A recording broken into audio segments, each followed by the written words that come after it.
Business म्हणे, मला तर काही कळत.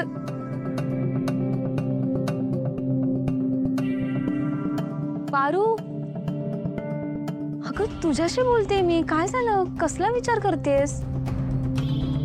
पारू,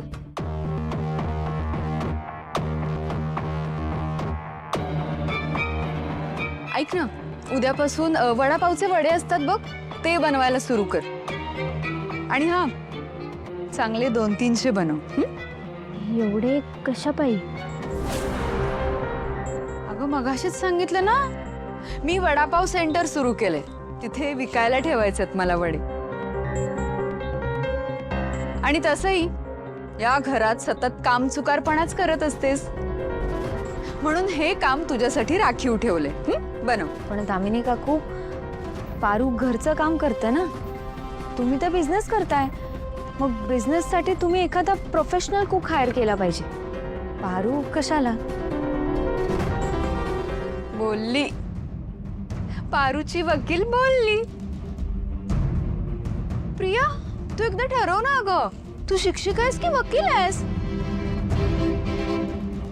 सतत कायची वकिली करत असतेस?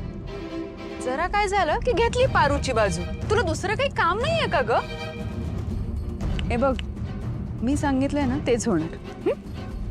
मी वडे बनवायला सांगितलेत ना, मग बनवायचे.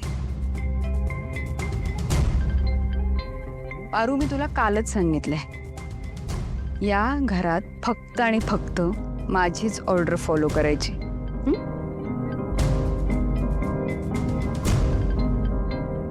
बन.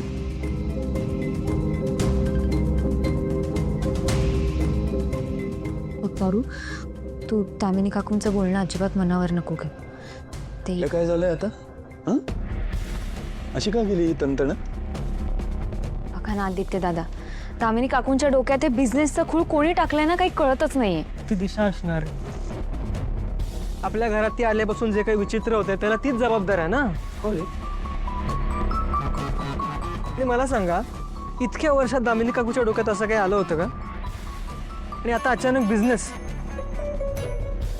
मला ना टेन्शन आलंय या सगळ्याचं. टेन्शन? कसलं टेन्शन प्रीतम? नक्की काय विचार करताय तुम्ही? दिशाचा विचार करतोय का मी?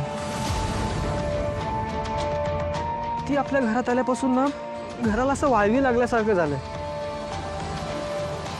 अजिबात फिट बसत नाही ती आपल्या घरात. मला तर सतत खटकते, सतत.